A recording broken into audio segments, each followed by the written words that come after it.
الله الرحمن الرحيم إني إذا لفي ضلال مبين إني آمنت بربكم فاسمعون قيل ادخل الجنة قال يا ليت قومي يعلمون بما غفر لي ربي وجعلني من المكرمين صدق الله العظيم. Respected brothers, we were talking regarding the story of Habib al-Najjar and the way he was propagating the message of Allah subhanahu wa ta'ala, his wahdaniyat, to his nation, to his qawm, who are idol worshippers. And to make them aware and to awaken their senses, he put before them a rhetorical question that أَتَّخِذُ مِن دُونِ آلِهَةً, that should I adopt those gods besides him, Rahman, besides him meaning besides Allah, that if Rahman intends to do harm to me, these idols' intercession cannot help me in the least, nor can they come to my rescue. So Habib al-Najjar posed this rhetorical question to them, that you are telling me to leave Rahman, leave Allah, leave what these messengers are calling me towards and what they are calling you towards, the oneness of Allah subhanahu wa ta'ala, and you're telling me to worship these idols. If I were to worship these idols and Allah subhanahu wa ta'ala decides to send harm upon me, decides to send some punishment upon me, then will these idols be able to help me? Will they be able to safeguard me? Will they be able to avert the punishment? So they knew that this couldn't happen. So Habib al-Najjar then goes on to answer the question himself, and he says, Inni idhal lafi dhalalim mubin, that in that case I will be in open error. Indeed, I will be in open error. Inni idhal lafi dhalalim mubin. If I was to leave Allah on one side and do what you are doing, after knowing that my Allah is the one that gives life to the dead, gives death to the living, sends the rain, grows the grain, sends the sun, sends the moon, everything is in his control. And these idols that you have made with your own hands, that can neither harm nor can they give any benefit. If I were to leave this powerful Allah and come onto your ways, then indeed I am in open error. I have done a great mistake. After he propagated his message, then he said, Inni amantu bi rabbikum fasma'un. Undoubtedly I have believed in your Lord, fasma'un, so listen to me. So right at the end, he exposed his beliefs and his iman openly. And he proclaimed his beliefs, and he proclaimed what he believed in.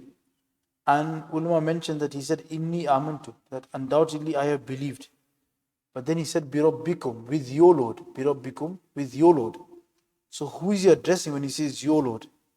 Some say that he was addressing the messengers, because he knew that his qawm, the hostility and what kind of punishment they can go towards, and the unlimited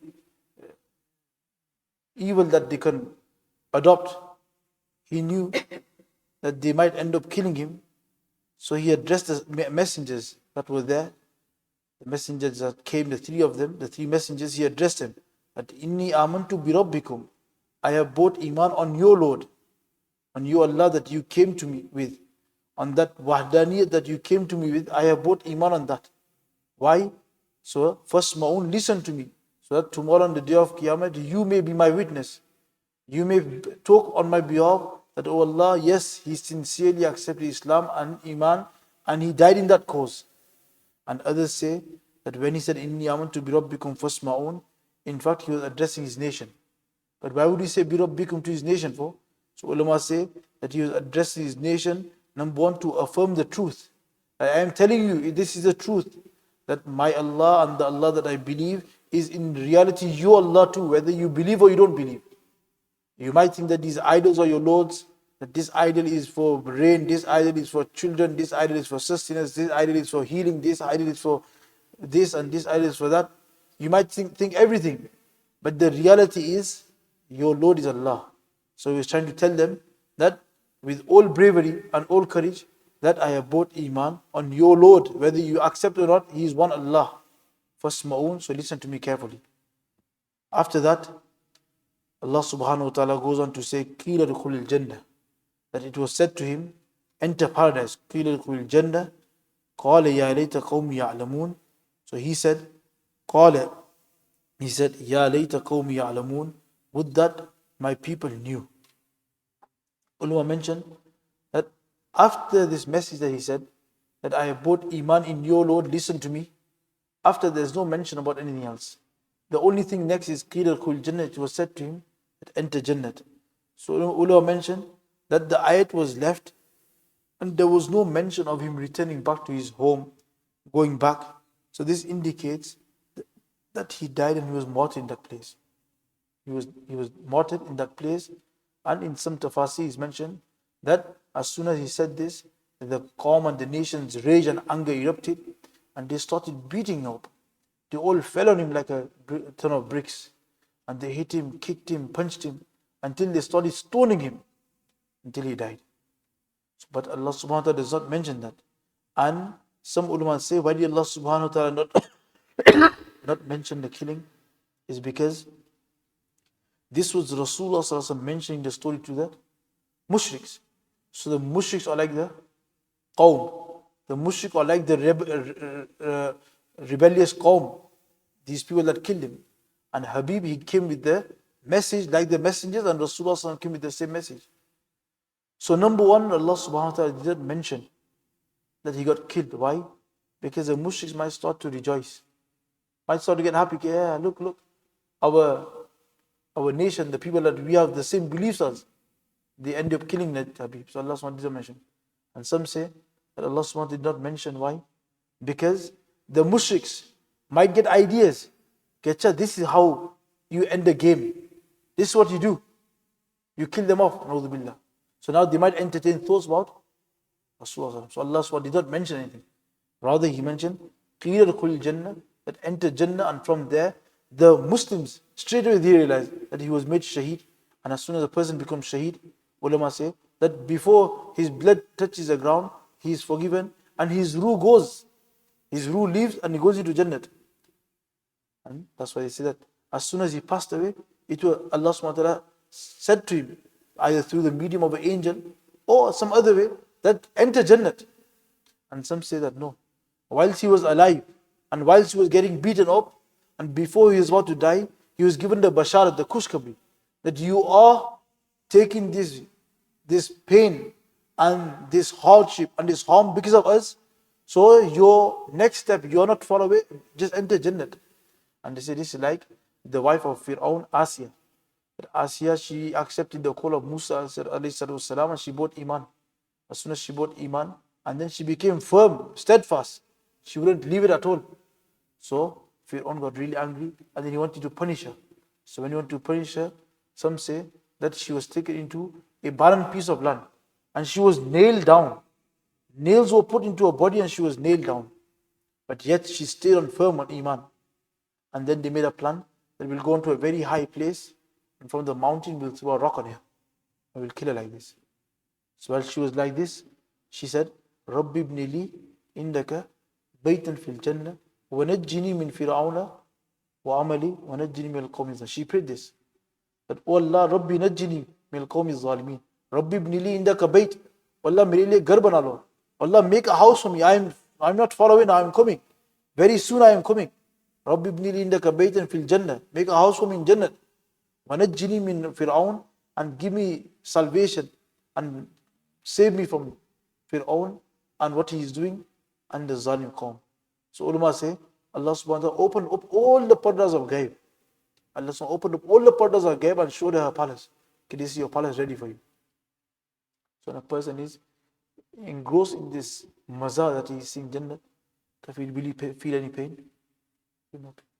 They say Habib al-Najjar was like this. That just before when he started getting beaten up, angel came and he gave him the Khushkabri Basharat. Kira Kul Jannah, this pain you're going through, but it's a moment. One step here and the next step is in Jannah. But what did Habib al-Najjar do? He said, Qala ya layta qawmi ya'lamun. Kash ki meri qawm jante. Only if my people knew. What would they know? What does he want them to know? That when he heard Allah SWT is expressing the compassionate heart he had, the love he had for his nation. When he first heard that they were going to harm the Nabi, the prophets, the messengers, he came running from the guard, from the cave. That don't. If you do it, you're going to destroy yourself, because whoever kills a Nabi, Allah's divine punishment will come. Don't do this. Then he started to make them understand. And he gave them he propagated deen. And he made him try to make them understand about Allah and deen in the best possible manner. Although he had so much shafqat for them, so much hamdardi for them, so much love for them, so much passion for them in his heart, yet their hearts were so hard that they ended up killing him. But before they could kill him, and he had this basharat, they say whilst they were stoning him, he was making dua for him. He was making dua for his nation. Rabbi hdi qawmi. Allah, guide my nation. Wallah, guide my nation. Wallah, guide my nation. Don't let them go astray. But when he saw that the ne'mas of Jannat, then what did he say? Ya layta qawmi ya'lamun. Only if my people know, only if they can see what ne'mas I am in. Why can't they see? So they get jealous? No. So that I can say I've won and you've lost? No. Ya Allah, only if they could see what maza and what enjoyment I am in. Why? So that they can abandon their idol worshipping, and they can also immerse in these blessings, and they can also come into his maza, and they can also come into this happiness that I am in. So ulama say that a person should have such a heart when he's doing tabligh, whether he's from the mimbar or whether he's door to door. He should have this compassion in his heart. I want every single believer to go Jannat. Whether they slander us, whether they talk bad about us, whether they push us away from their house, whether they swear at us, but our heart should be, Yalla. They don't know. They are negligent in that aspect. Yalla, you make them understand and let them come on to deen. So ulama say that, some say that the angels came, and whilst he was alive, he said this. And then he went on to say that قِيلَ الْخُلْ الْجَنَّةِ قَالَ يَا لَيْتَ قَوْمِي يَعْلَمُونَ بِمَا غَفَرَ لِي رَبِّي وَجَعَلَنِي مِنَ الْمُكْرَمِينَ. Why would I want them? What does he want his people to know? How my Lord has forgiven me. How my Lord has forgiven me. بِمَا غَفَرَ لِي رَبِّي. How my Lord has forgiven me. وَجَعَلَنِي مِنَ الْمُكْرَمِينَ. And placed me among the honored ones. Okay, look, I died for Allah. I died on Iman. I died on Wahdaniyat. I died on Allah's, and the religion of the messengers. So my Allah SWT has given me so much honor, so much respect. He has forgiven me. So I want my nation to even know this. That if you also do the same thing, if you follow the path of the messengers, then you will also die and you will be honored, and you will be forgiven, and you will be given the higher place in Jannah. So from this we can understand that for us as well, we should always, personally, we should try our best to stay firm on deen, and whenever we get the chance, we should try to propagate deen in the best possible manner, in a manner where we have passion, compassion, mercy, love for the people that we are talking to. So inshallah, through this, we will automatically know how to talk to him. We will not talk to him in a harsh manner. We will not talk to him aggressively. We will talk to him nicely.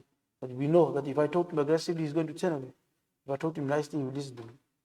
And like it just been mentioned after Maghrib Salah, that the month of Muharram has started, and in Tabrani, it is mentioned that Rasul said that Man sama yawma min al-muharrami falahu bi kulli yawmin 30 yawman.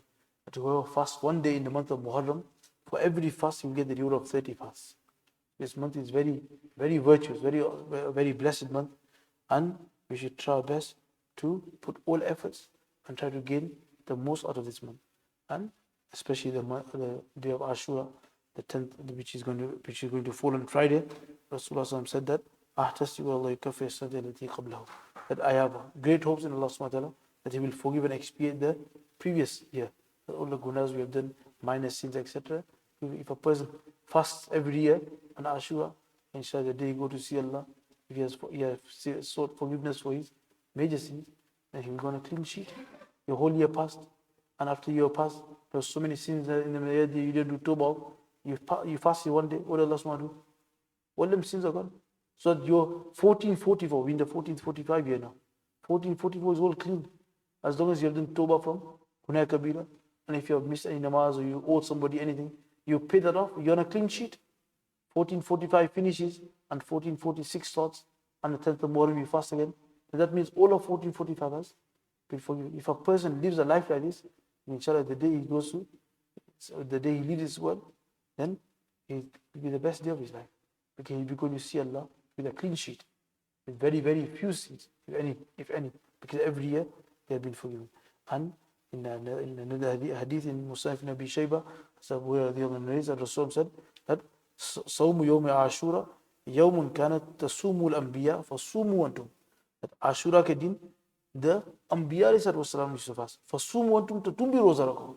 This is sunnah of all Anbiyas, not just Rasul. Musa, all Anbiya used to fast on يوم Ashura.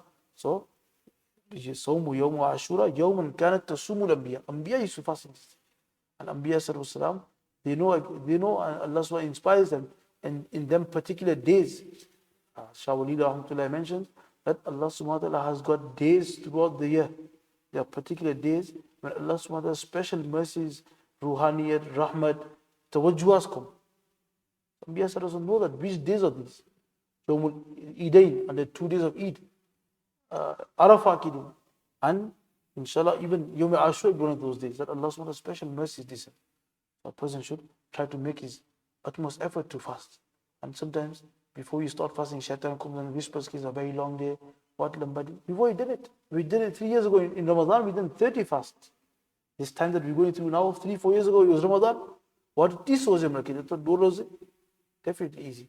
But before we start, shaitan comes, kaise roze rakhenge? 16-15, 18 ghante ke roze hai. Thak jayenge. Ye hoga. Bismillah. Shuru kar do. What's our duty? What's our job? Bismillah kar do. Baki ka kaun karega? But we have to take one step. You take one step, Allah will do the rest. You do one step. Yusuf Islam's tafsir we done that when Zuleika came, what did Yusuf do? He ran to the door. He knew the door was locked. What was in his capability? To run to the door. Rest Allah did. In the same way, even in obedience, you wake up and you throw your duvet off. You throw the duvet off, baki kya hoga? Allah will make everything else easy. To go to do wuzu, to come out to the house, to pray for everything become easy. What do you have to do? You just do one step. Just pray alarm and take it up, do it off. In the same way, tomorrow when you fast, inshallah, when Allah gives tawfiq to fast, and possibly in the morning, even at night after Isha, I think, sunnat hai. Bhai zaruri, people say, bhai zaruri hai. Bhai zaruri hai sunnat, Musliman, sunnat nahi. Sunnat is bilkul zaruri. Yes, it's not for us. We're not going to make it for us. But this mindset is sunnat. Bhai, is sunnat nahi. Believer, this is his duty. That if he wants, whoever wants eternal success in this dunya and in the hereafter, what does it depend on? It depends on the way of Rasulullah sallallahu alaihi wasallam. So to think it's only sunnat, mustahab hai, kar lenge koi bahut acha, nahi karenge koi baat nahi. Himmat karo, bismillah karke shuru kar do. That's why Imam Zuhri Rahmatullah alayhi, the Ustad Imam Bukhari Rahmatullah alayhi, he used to he was on a journey, he suffering for Sawma Ashura. He was on a journey, safar mein the aur Ashura ka roza rakha. तो जो आसपास जो लोग थे उन्होंने कहा कि आप क्यों आप आशुरा की रोजे रखते हो और रमजान में सफर में थे उस वक्त रोजा नहीं रखते? When you fasting, when you Ashura ki din, you fasting for Ashura, but when you traveling and it's Ramadan, you don't fast then. तो भाई सफर में क्यों आप रोजे रखते हो? तो इमाम ज़ुहरी रहमतुल्लाह said, इन रमजान लहू इद्दतु मिन अय्यामिन आखर, कि रमजान के लिए तो बाद में कज़ा कर सकते हैं, आशुरा की दिन के लिए कोई कज़ा नहीं है, तो ये तो रखना ही है भाई, इसलिए कि उसकी फजीयत छूट जाएगी तो वो चली जाएगी, लेकिन रमजान के लिए तो कज़ा कर सकते हैं, इसलिए हिम्मत करो और बिस्मिल्लाह करके शुरू कर दो, इंशाल्लाह सुबह भी हो जाएगी, दोपहर भी हो जाएगा, शाम भी हो जाएगा, अज़ान भी हो जाएगी, इफ्तार भी हो जाएगी इंशाल्लाह, और अजर भी मिल जाएगा। असल चीज़ that's why I believe a various iftar, they have happiness, बहुत खुशी होती है। अल्हम्दुलिल्लाह अल्लाह ताला ने तौफीक दी तो काम हो गया, तौफीक से ही होता है, जो कुछ होता है अल्लाह की तौफीक से, अल्लाह से तो दुआ में अल्लाह हमें तौफीक दे के हम इस रोज़ा भी रखें और बाकी जो सुन्नत है उनके ऊपर भी अमल करें। और दूसरी एक जो सुन्नत है जो करने का काम है वो ये कि आशूरा के दिन थोड़ा कुछ ज़्यादा घर वालों के ऊपर खर्च करना। उस वक्त मुफ्ती इनायतुल्लाह साहब फरमाते हैं, हमारे उस्ताद मुफ्ती इनायतुल्लाह साहब, he mentions that उस दिन चावल वगैरह उस दिन भर लो घर में, चावल है, आटा है, तेल है वगैरह, تو اگر کوئی آدمی یہ چیزیں بن لے گا تو انشاءاللہ برکت ہو جائے گی گھر میں. عاشورہ کے دن کی ایک خصوصیت کہ برکت آتی ہے گھر میں. تو whoever spends on his family on the day of Ashura, Allah subhanahu wa ta'ala will increase him abundance, increase his sustenance. And حضرت شیخ رحمۃ اللہ علیہ بھی, حضرت شیخ ذکر رحمۃ اللہ علیہ, ان کے گھر میں عاشورہ کے دن بہت وسیع دسترخوان ہوتا ہے. اس بھی ویری گڈ دسترخوان, گھر والوں کو بھی بچوں کو بھی اچھا اچھا کھلاؤ اور ان کو سمجھاؤ کہ عاشورہ کا دن ہے اور ہم اس لیے کھلا رہے ہیں کہ اس کی برکت ہے, یا ہم کھلا رہے اسی لیے کہ ہمیں بتائے گا کہ اس دن اچھا کھلانا ہے. رسول اللہ موصى علی عیاری یوم عاشور وصلی اللہ علیہ فی سائر السنہ, پورے سال اللہ تعالیٰ اس کی رزق میں وسعت دیں گے. سفیان بن عیینہ فرماتے ہیں کہ انا قد جربناہ فوجدناہ کذلک, کہ ہم نے اس کو بہت اچھی طرح اس کو تجربہ کیا اور ایسا ہی ہوتا ہے کہ عاشورہ کے دن جو خرچ کرتا ہے ہم نے تجربہ کیا ہے کہ پورا سال پہ اللہ تعالیٰ بہت برکت ہے. But we have experienced, we have tested it, and we have experienced it, that whoever spends on his family in Ashura, what will happen? The rest of the year, barakat comes. But people are crying, expense ہو رہے ہیں, gas بل بڑھ رہا ہے, یہ ہو رہا ہے, تیل کی پرائز بڑھ گئی. اللہ سبحانہ وتعالی اوپن ڈورز فار برکت کے دروازے کھلے, اس وقت لے نہیں رہے اور پھر کمپلین کر رہے. بھائی جب اللہ تعالیٰ نے برکت کا موقع رکھا ہے اس کو غنیمت سمجھ کے اس کو فقل اللہ سبحانہ وتعالی سبحان اللہ سبحان اللہ اشهد ان لا اله الا انت استغفرك